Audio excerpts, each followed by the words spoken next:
Hi everyone, my name's Andy Evansen and I've been painting watercolors for over 30 years and I find myself learning something new almost every time. So if you want to continue learning with me, don't switch off your computers, continue watching this YouTube lesson and we'll touch base later. So it's not as bright as my white horse is all. Okay, and that can actually kind of go over onto that rooftop as well. We've got that kind of a pale violet-y color on that rooftop area. So I'm going to go ahead and just carry that color right over to that tree and over into this. Paint around that back of that horse. So I'm going to get a hard edge there because I didn't wet that paper there. Okay, so that's filled and that's filled. Now I'm going to get a bigger brush, a squirrel mop.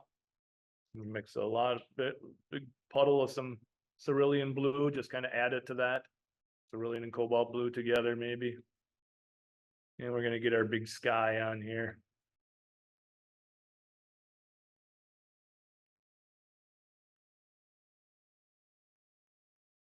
Again, these are just exercises, don't worry about it.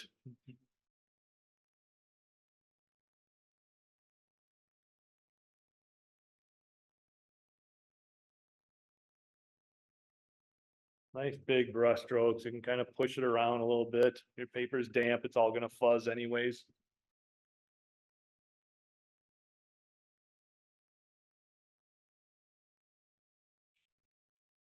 Don't go too weak with it.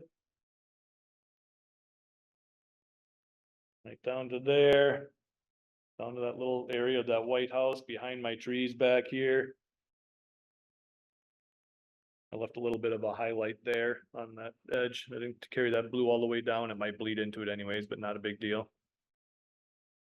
Okay, so that's filled up. This area is filled up through the trees. This is filled up. Don't paint around your trees. They're darker, even though they're going to be green.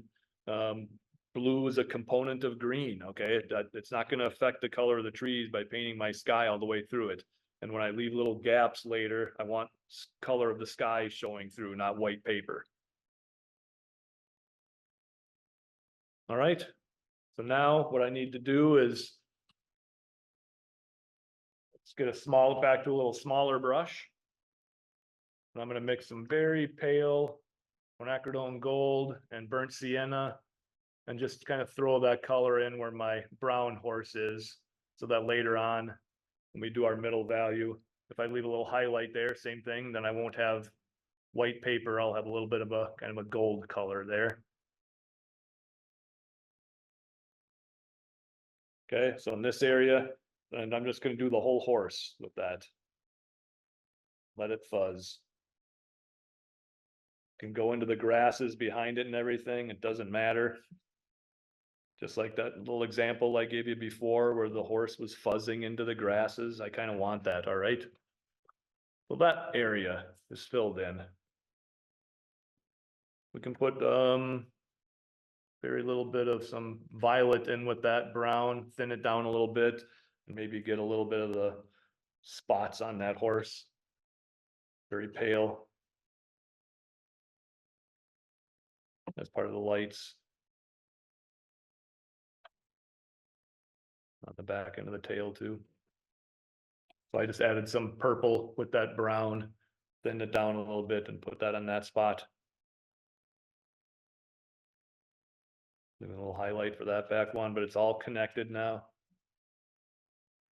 And then the last thing I'm going to do is just mix all that together and get kind of a pale green. It's a little bit more gold at the top of that field.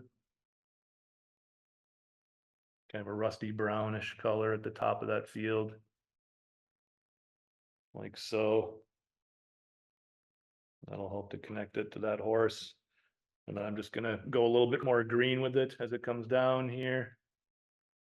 I think you can see why it helps to wet your paper first. That nice big sponge, keep things all damp here for us. And I'm just gonna get the pale color of the field down there to finish things off. You know, when my students achieve success, it brings me a lot of joy. I've spent the past several years creating my online courses to to help people get over the stumbling blocks that are involved with watercolor painting, and there are many. One of my courses in particular stands out, the Art of Watercolor. It's become a bestseller and inspired hundreds of students around the world. And so you can register now using the free link below the video, and be prepared to learn a lot of wonderful techniques that cover all aspects of watercolor painting. All right, so I'm just going to go ahead and start where I did on my value study. Let's paint these trees. And don't get too carried away with it, all right?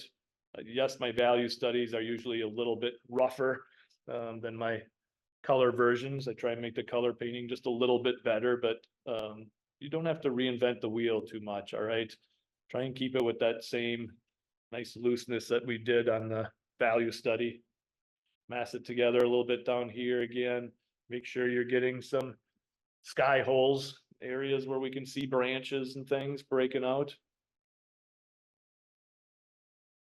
Okay, I've got that because I didn't over mix my greens. I've got some areas that have a little bit more yellow in them, some areas that might have a little bit more blue in them. Okay, now as I get down here, the tree gets a little bit darker. I'm going to go ahead and add some of that Payne's gray part of it and darken up down here just a little bit right away. And you're going to learn about this kind of stuff in those courses too when you're painting trees, the importance of trying to get in some of these shadow things in before it's all had a chance to dry. The darkest darks with the tree trunks and stuff, I don't have to quite worry about just yet, but if I can get some of this in now, it helps. So just a little bit darker down there is all. And I keep reloading my brush. Okay, I'm gonna go right down to that eave of that rooftop of the house here. Like so. And that little shrub is coming in towards my doorway there. Down below here, some more trees. We need to have room to see those tree trunks and stuff. All right, so the same shape. Now I'm going to continue just a little bit further up onto this other green tree to make sure I've got a nice wet edge here. But I want that to connect down with that little eave underneath the roof, right? So I'm going to actually grab a different brush. So I want to clean this off, a little smaller brush. I'm going to grab that color and we got to paint that little shape, that connecting shape. Touch both sides of the green and just connect that right on over. Okay. It's a small connection, but it's still a connection. It's still important. We can put a little dappled shadow, like cast shadows from a tree or something on there too. Let it come over a little bit further and connect to the shadow side of the doorway. I didn't really do that on the value study, but that's another little connection thing we can do there. Okay, so now the house is connected to the trees right away. Back to the green, the big brush. Paint some more of this big tree coming down. When I carry this tree down, again, I'm thinking ahead to when I'm gonna put in a darker shape here later to carve that horse out, okay? So because I'm gonna paint the brown with the green tree, I'm gonna let the brown start a little bit higher so that my green doesn't come into my horse, okay? So I'm gonna switch the color on my brush right about here. It does come over to the white horse though, that tree does. Right down to the mane on that white horse a little bit, helps to show that shape a bit better. Okay, so and then I'll start painting brown up there. So again, so when it bleeds down a little bit, I don't run into that. Before I do that, I'm going to put a little bit more blue on my brush and do those background trees. Just going to cool those down, connect them just like that mountainside I was talking about before with the cooler colors going back. And now what does that do? That helps to create that rooftop. We've got some closer trees here. Again. Okay, it's all connecting together. Rinse my brush off, dry it off. I'm gonna get that toned color for the shadow side of the house. It's just kind of a blue violet kind of a color here, some neutral tint, some cobalt blue. Make it a nice middle value. It needs to really pop out that horse's tail and rear end, okay? Make sure it's dark enough to do that. Touch this, that little tree that I put in there, and paint that shape. right up, and I'll paint that around the horse's tail. Right down to my pasture underneath it, on the back edge there. Through some of that back leg, okay, that's in shadow. It's a little bit of light there, but a lot of that horse's back end is in shadow. And that's gonna connect right up into the belly of my horse. Add a little purple to it, but again, there's a shadow side on that horse. It's not all in sunlight. The top part of it's in sunlight. The lower part has a shadow. So I'm gonna connect that through there, just like I did here, painting that same shape. Just changing the color on my brush once in a while is all. All right, and there's that front leg, painting around that. So I've got that shadow color and my horse is connected. Go a little bit brown with that spot here. Connect that up a little bit further. Just a little bit of that value. Just letting things fuzz. Even the tip of the tail has a little bit of brown on it. I can put that in. Same shape. Connections. Okay, now I'm going to come down with that brown. As I said, I'm going to go much darker with these trees here later anyway, so it doesn't matter. I'm going to cover up this area. But I'm going to come down here into the horse's back, and I'm going to leave just a couple of little highlights from that color that I put on there earlier. The shiny spots on his coat. A little bit right on his rump there too.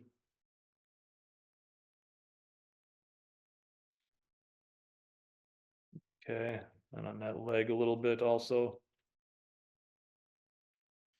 But now he's touching and connected. Then I'm gonna rinse that off. Go back to my greens. Now it won't run into the back there, so I'm not worried about that anymore. Now I can paint this in the front there. And again, I'm gonna be going darker with that mane on the horse's head later, so I don't worry about it if it's gonna fuzz or create any issues. I'm gonna be able to cover some of that up. Underneath the horse, I've got the green. Just like that example I showed you earlier. It's okay if some of it bleeds out at this point. We're gonna put the darker tails and shadows on this horse later, okay? His mane, not worried about having separations just yet. If I zoom in on that, hopefully you can kind of see what I'm talking about. The same shape as the value study. I'm just changing the color on my brush once in a while. Keep it simple. And the last thing I'm gonna do with some of those browns and greens is do those quick brush strokes on my pasture down below like I did on the value study, and kind of knock that back a little bit.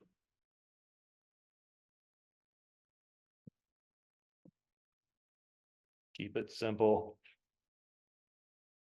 Just enough. Change it to green. You can leave some of the light area there too. It doesn't all have to be covered up, but I want it to just start transitioning down like I did on the value study here. Create some texture. Dry brush strokes, different types of brush strokes. Sometimes it's frenetic, sometimes it's controlled. This is just grass, so I don't care. Same thing we did on the value study. Okay, same process. But to think that I can just pull out a color photograph and simplify it down that much without kind of working through some of those things in my head first is a little foolhardy, okay? I've got to come up with a plan of attack. Watercolor is all about having that confidence of knowing what I want to paint when. And then you can paint fast and loose.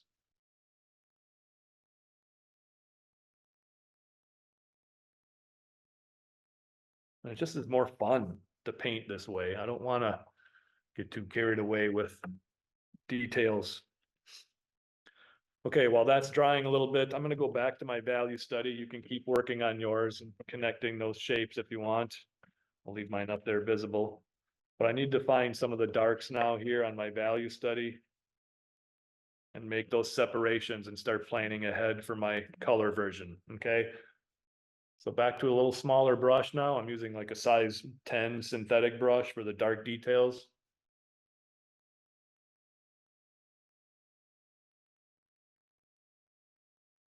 just dark Payne's gray is all. And need to start getting some of my details back here, okay? So I'm going to put the mane on my horse.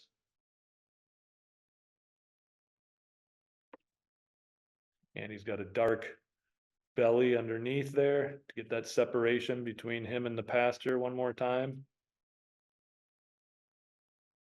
And that back leg is in shadow a little bit darker.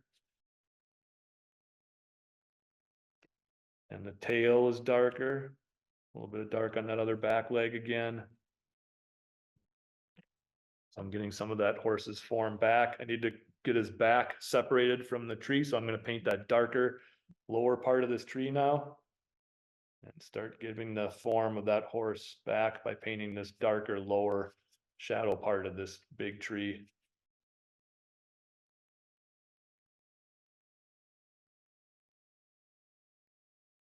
Like so. And that's going to help to carve him out a little bit better than what it was earlier.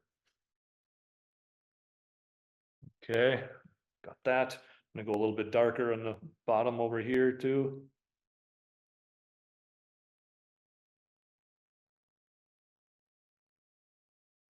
Pop that house even a little bit more.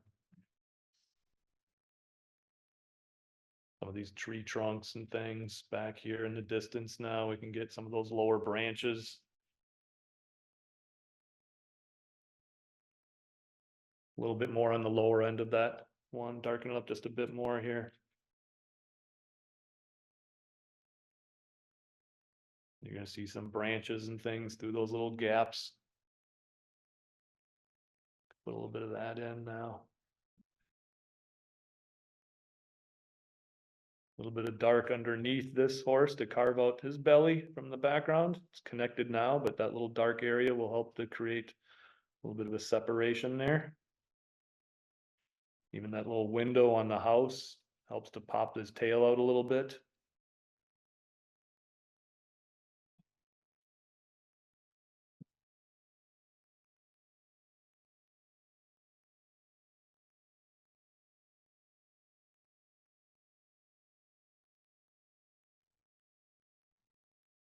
Okay, so that's just thinking ahead, finding those forms, make sure I'm gonna get them back with the darks, connect early, make your separations later with your darks. Don't sweat it. There's always time to get some things back. And even if I miss a little highlight, I'll come in with some gouache or lift something off, okay? It's better to have things a little too loose earlier on than too tight.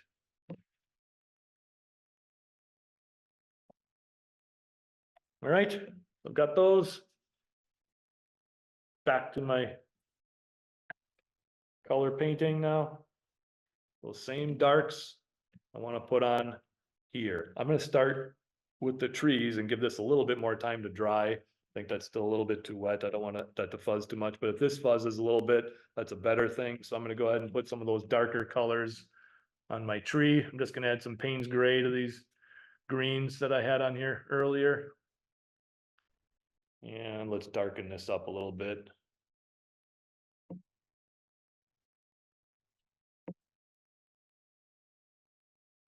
Right up above that roof line again. A couple nice dark tree trunks here.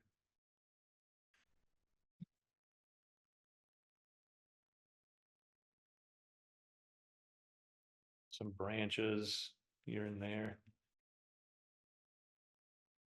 A bit darker right over the pasture.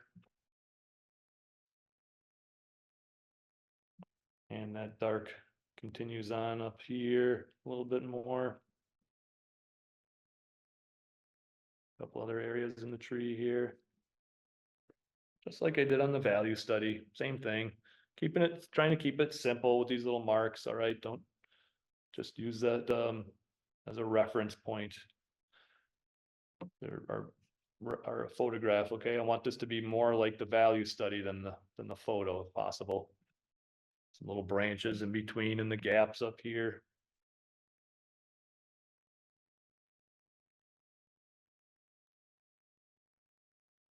Like I said, I want painting to be fun, and the more you The better you stop sweating all the small stuff, it becomes more fun painting these big shapes and just seeing everything come together.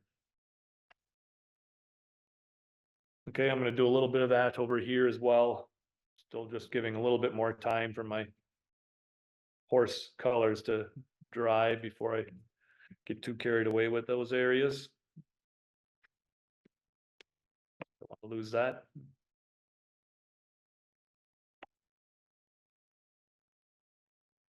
I'm going to go in under the belly of the white horse here. Get that little dark shape in like I did there. Underneath it.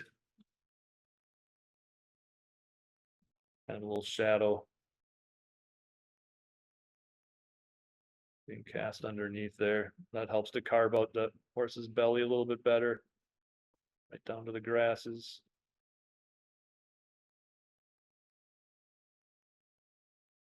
I'm creating its leg a little bit more too by painting around that negative shape.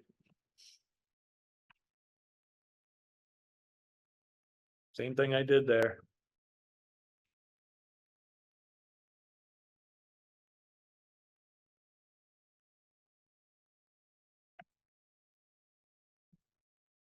And then the brown horse's mane. Just using some neutral tint and burnt sienna for a nice dark color. I'll paint the tail and mane of this one.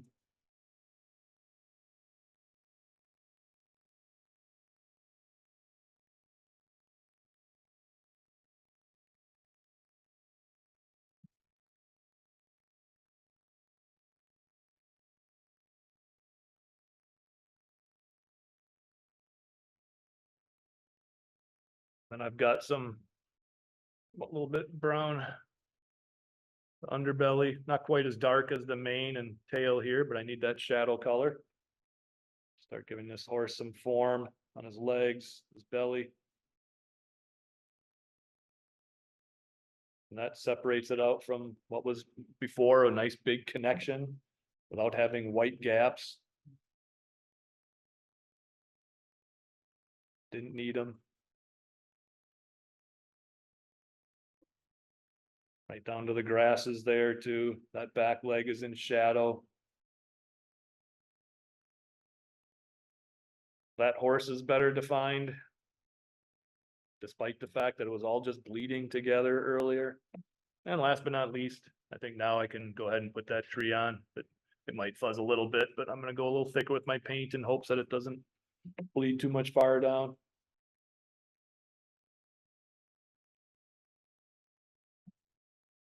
Really want to pop the back of that one out.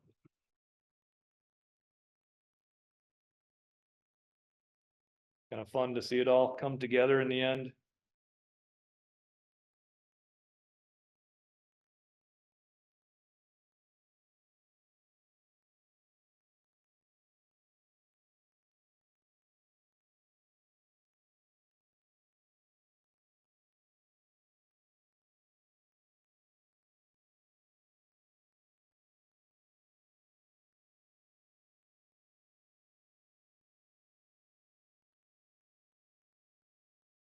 Bit of a shadow too. There you go. Nothing to it. It's hard.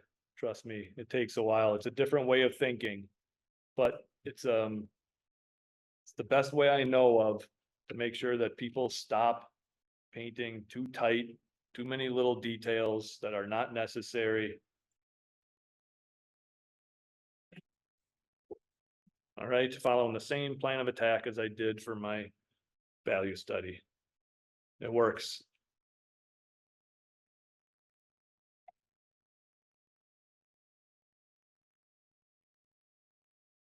I hope this video was helpful for you, and please subscribe to our YouTube channel using the link below the video, and you'll find yourself being immersed into the wonderful world of watercolor through the instruction of Artefacto faculty.